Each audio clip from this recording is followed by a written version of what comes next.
Hey, everybody, welcome back to Contest Prep University. Joe Klemczewski and Adam Atkinson. Adam, this morning, one of my students who is getting ready for the exam to become a certified physique, sport, and transformation coach through NAMS, National Academy of Metabolic Science. She doesn't have an extensive background personally in competition. And so as she was preparing for the exam, she sent me an email and said she was kind of stuck, like really racking her brain trying to figure out what meals would be best for contest day. So this is a hypothetical case study that she's using as a practice case study for the exam. And I thought, man, what a great question. And I know we've talked about it in different contexts through the years. But when you look at the entire peaking process, the last week or two, and then especially contest day, I think most people follow the template I created 25 years ago in that, once you get to contest day, you definitely want your meals planned. You're not winging it. You're not just, quote, tracking macros, but at this time, meal one, meal two, meal three, pre, pump up, that kind of thing. You've got everything mapped out. Of course, there are going to be adjustments made. But to this student's question, how do you decide? And you and I will agree that some of the shallow, superficial, one-trick pony coaches probably do have a literal template. This is what I want you to eat for this meal. This is how much. And every client gets that protocol. What I told my student is it's a lot easier than you think, because I'm going to back up to the beginning of the week, but on contest day, you want to make sure that they're eating foods that they're used to, that their body is not going to have any kind of allergic reactions to, or even food sensitivity issues. And you really want it to seem pretty routine for the body. You want it to be seamless. So, for example, I said, if this particular client that you're peaking and you're creating this hypothetical peak week, if this was Friday and you know what they consumed, you know what their meals were, and ostensibly they might be on location if it's a show they had to travel for, so they've got all their food, the same food sources. If you have done any kind of a progressive linear load, or even if you're doing kind of a rapid backload, or whatever your plan is, you're probably not going to have that much of a quantity difference between the day before and contest day. Maybe you do want to err on being a little bit tighter. Maybe you're still kind of ramping up into fullness, but it's still not going to be that dramatically different. So you can basically just say, okay, here's what you had Thursday, Friday. If the contest is Saturday, it's going to be pretty similar, especially with the same food sources. But I know with digestion being an issue, as well as those kind of consistency contexts that I'm describing, when you are planning a peak week in advance, 2 weeks prior or so, or a week at least before peak week, a few days before peak week starts, how detailed do you get with the actual foods? Like even the week out, 7 days, 6 days, 5 days, are you asking clients to be pretty routine, or are they still pretty flexible with what they're eating? How do you like to manage that?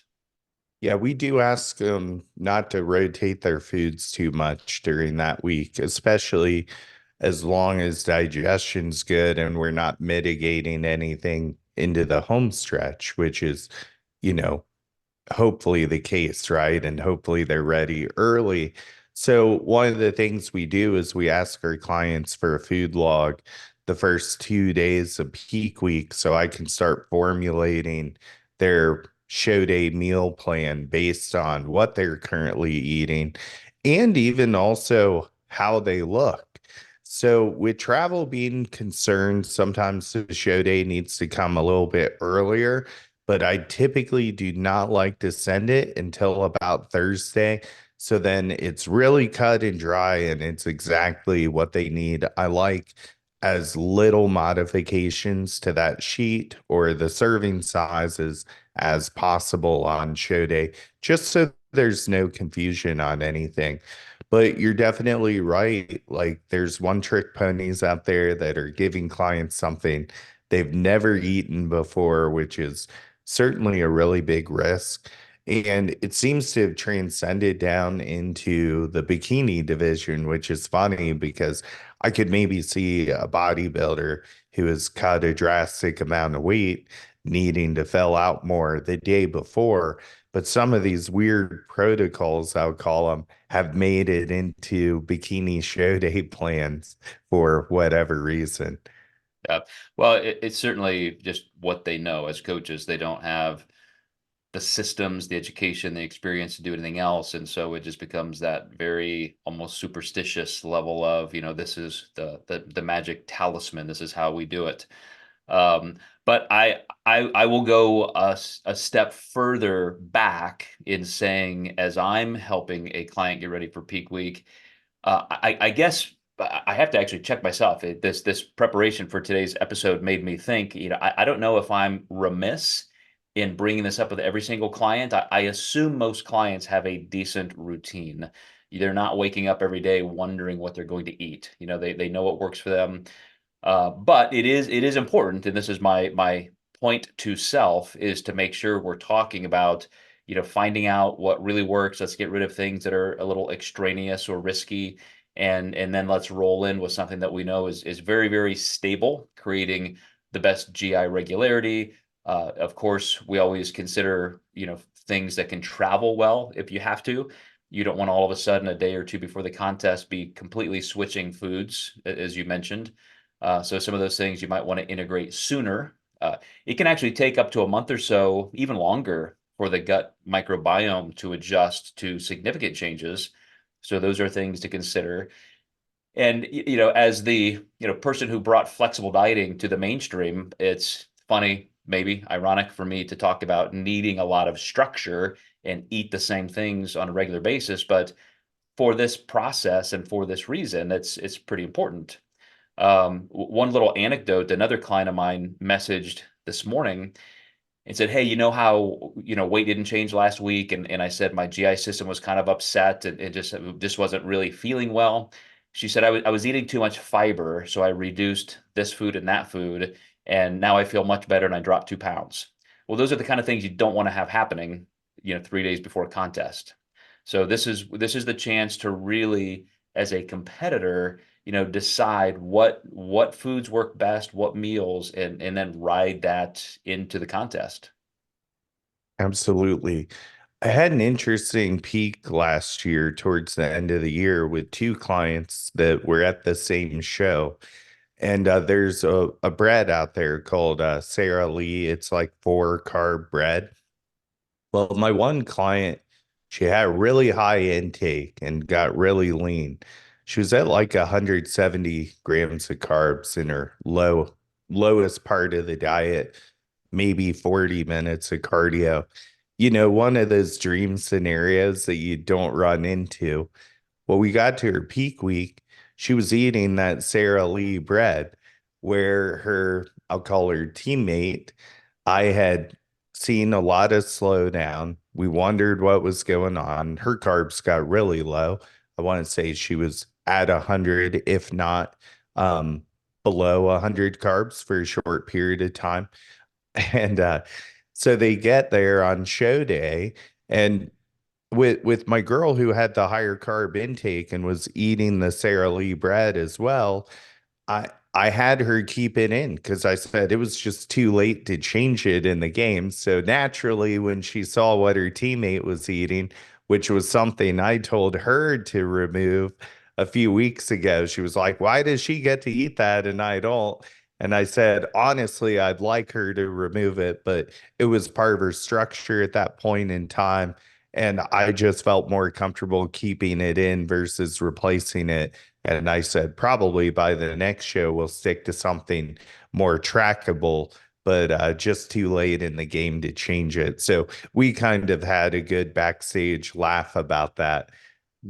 In that particular food, because this is a great point. I do want to discuss what you and I would call safe foods, good foods, maybe risky ones to just completely avoid. And any of these you could try, you should try personally, but just remember it does take for some foods a certain amount of acclimation to digest them well anyway. A lot of food changes right off the bat, which could be fine with a little introductory time, are just gonna show up as problematic. But with that particular bread being a low carb bread, I'm assuming it has a high amount of, weird filler fiber kind of stuff. Were you having problems with that client digesting it well or not? It wasn't an issue with the digestion. We just had stalls in progress, and we noticed she was the client that wasn't losing as quickly. When she removed it, she started losing weight faster. And when you look at the carb difference between that and any other bread on the market, you just know that it's too good to be true. Um, Another one, and I'll call them out because they've had freaking like 5 times to try to fix this, is the freaking Bam Body brownies. Like they just got called out again for like the 5th time. I'm like, I don't even care. Like you guys don't give a shit. So like, don't eat that stuff. It's just bad. It's been going on I remember this being an issue like 10 years ago. Yeah, and they never change. And I'm just like, screw it. Like, don't eat that shit. Even for foods, which in their case, I'm sure they're not regulated, but even foods that are subject to the FDA, uh, a fraction of a fraction of a fraction of a fraction of a percent ever get tested. But even if they are compliant with label laws, of course, you have 20% leeway under or over. So you could be 20% less in reality on your protein, 20% more on your carbs or fat. And to your point about that particular product, I've seen other ones as well get independently tested. And end up 3-4 times higher in fat, twice as high on carbs. And so any kind of a processed food, anything that's coming in a package that is outside the realm of whole food that you can reproducibly, prepare at home, it's just a risk. And those are the kind of things, as you did with that client, we're not losing, kind of stalled out. Let's start looking at individual food choices, and that becomes the probable cause. And that's why for the peaking process, I'm very interested in being pretty bland, pretty routine, pretty systematic. So let's stay with carbs for a second. Just like my client who was having too much fiber, and that was causing an issue. Too little fiber can cause an issue. So you always want to make sure you're looking at your total quantity, amount of servings per day, how many times you're eating it, but also the type of fiber. So for the people out there who think, oh, I'm eating healthy, I'm eating clean, I'm a competitor, some of these foods, if I just want to get fuller from a volumetric standpoint, of course I could eat all of the lettuce I want. I can have gigantic salads. I can have these green beans or some asparagus, and it adds up. It's literal calorie content, but even in insoluble fiber is going to get converted in the large intestine into fatty acids and uptaken back into the liver and all that. Um, but just some of the bulk itself and the amount of time that your body is dealing with the parasympathetic nervous system aspect of digestion can slow down fat loss. It just takes you out of that mode of lipolysis. So those are the kind of things that you really have to think about being super specific with your food intake during peak week. So I would start with just making sure that every client is very systematic with their fiber intake.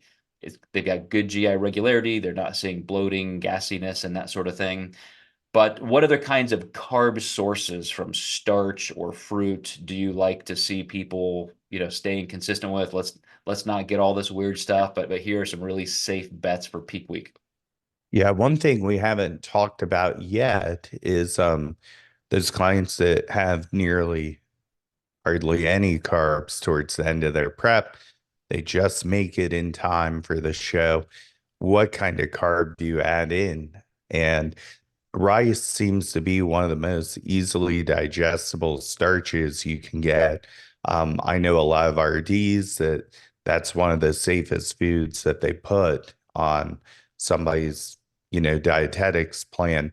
Another one I like to use is white potato or even sweet potato. You can actually cook and cool it and increase the resistance starch, which is really good for the gut microbiome. So if you want to be ultra careful, you can have someone cook and cool it and then cook and cool it again.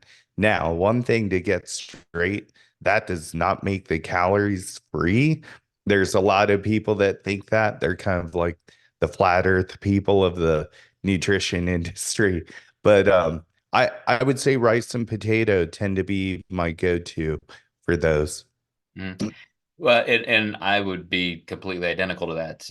Rice is one of the most non-allergenic foods. It has octazenol, which makes it easier to digest. I don't mind brown rice or any other kind of rice, but white rice is fine. I mean, the glycemic index value is not that dramatic. I don't tend to really see a difference between sweet potato and regular potato, but some people feel like the little extra fiber in sweet potato makes that an issue, but again, doesn't matter.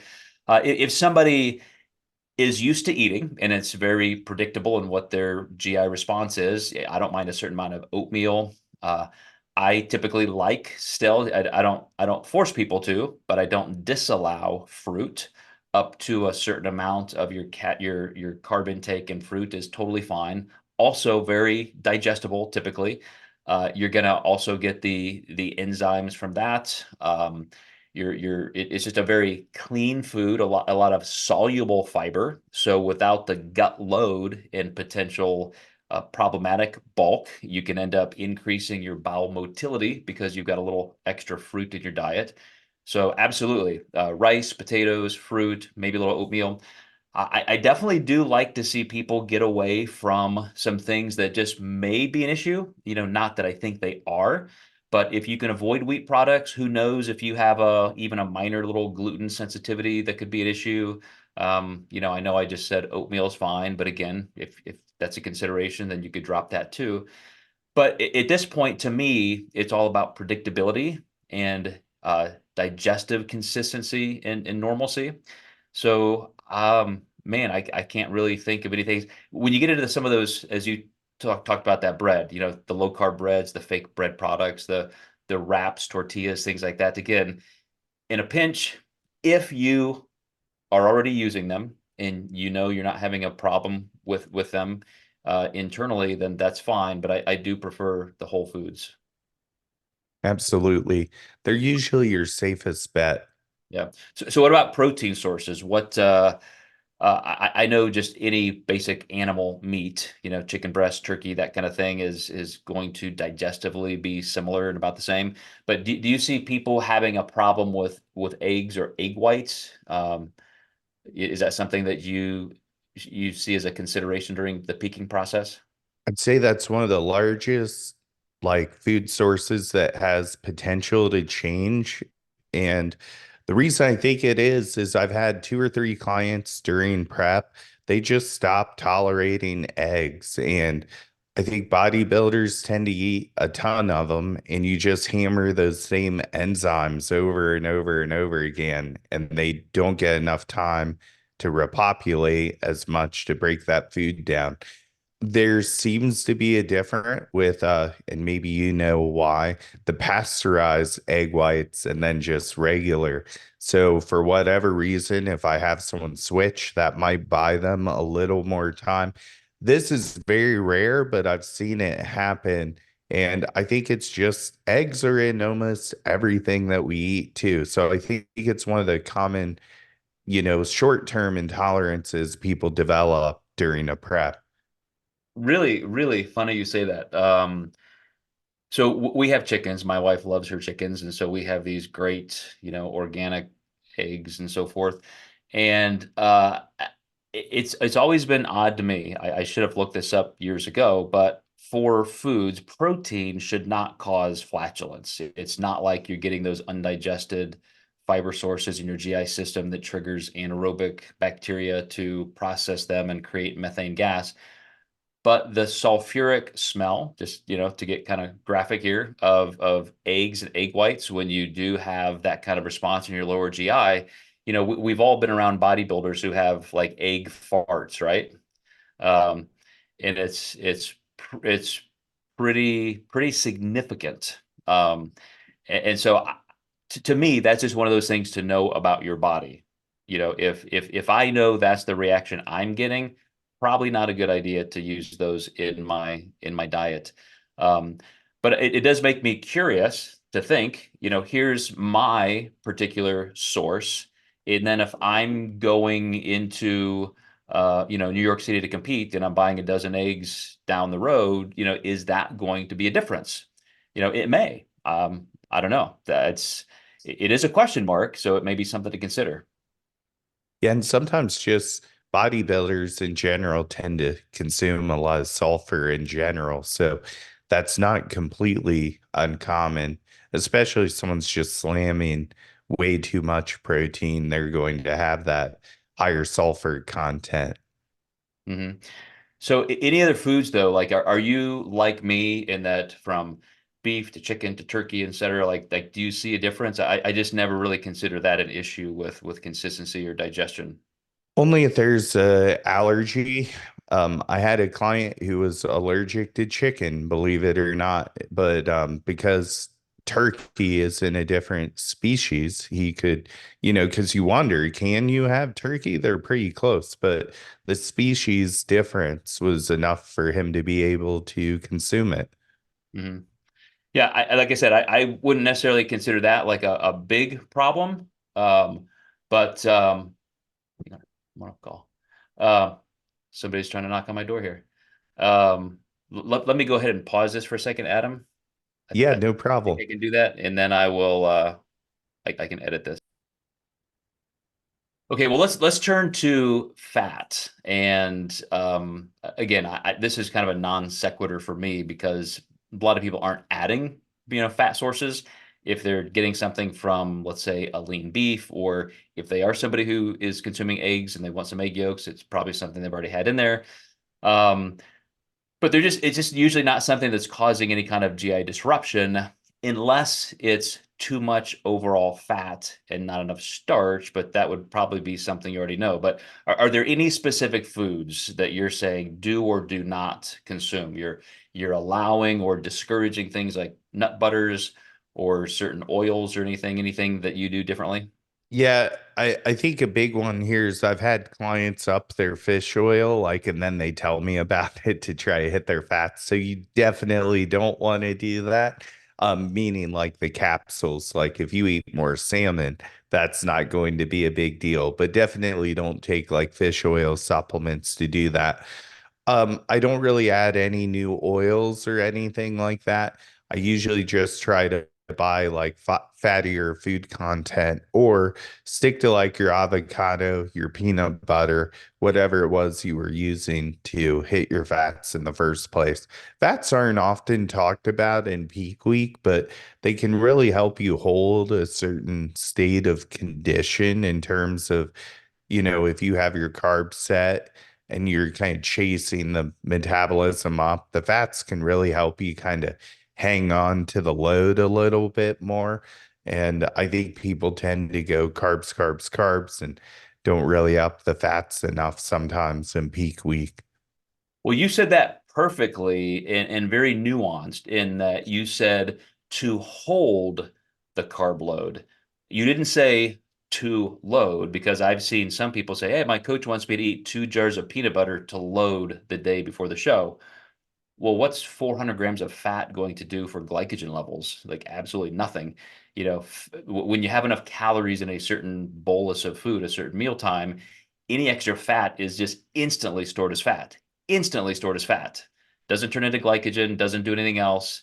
But to your point, if you feel like insulin sensitivity or just gut load and potential digestion because of too much carbohydrate could be an issue, you can increase your fat modestly, and then that becomes glycogen sparing. Now, as you said so eloquently, you're just holding on to those carbs in between meals a little bit better. But on contest day, let's finish up with this. Do you agree with me that what you ate the day before, what you ate the day before that, probably going to be virtually all you need on contest day? Or do you have any secret magical foods that you give your clients?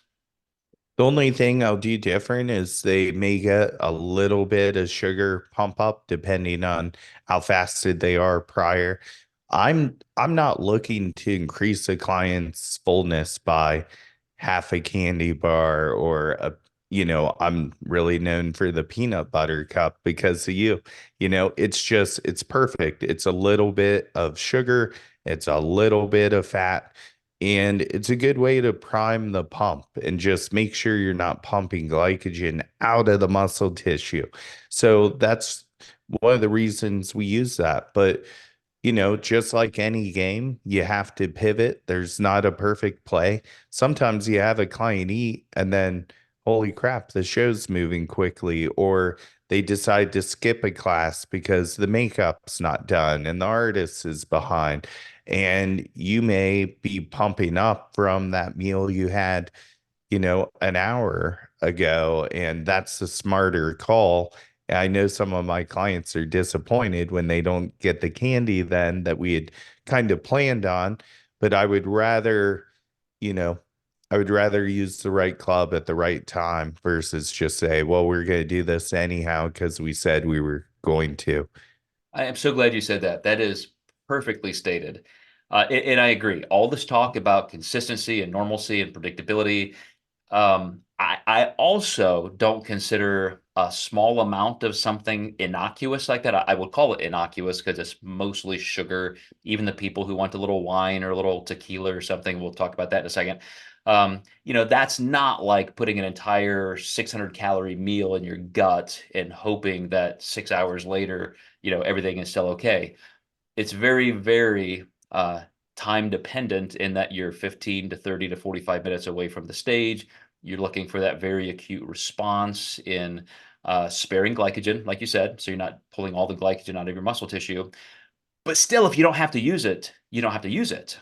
And if you do, then it's a small amount as that little filler to get you through the pump up process and maintain you by the time you're done pumping up and now you're waiting in the wings and you're standing backstage and all that. There's a bit of time there that some of that food that's entering your GI system, entering your stomach, just started to get assimilated through the small intestine.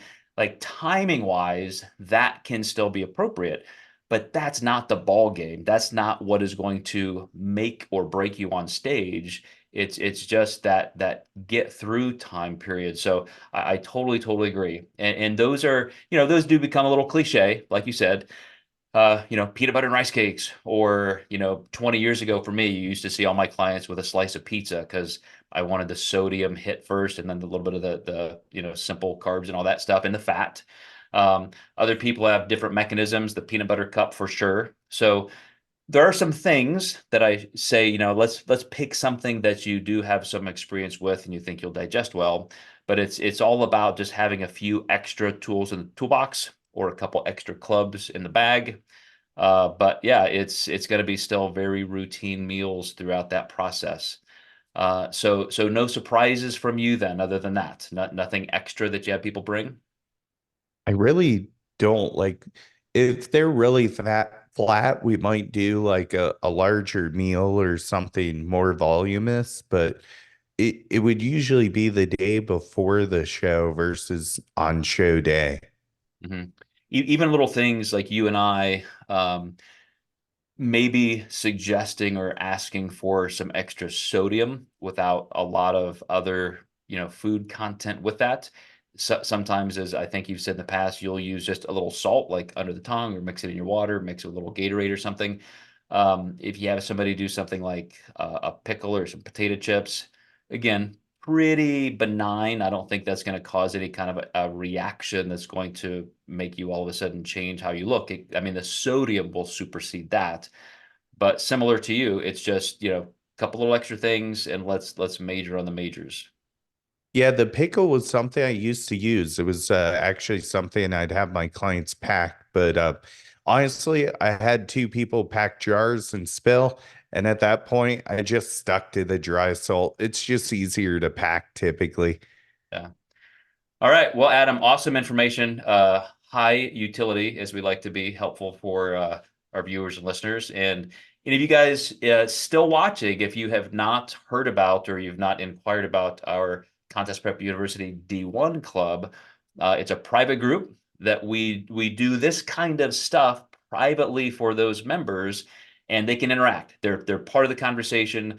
We also have a separate group in an app so that we can even chat during the week.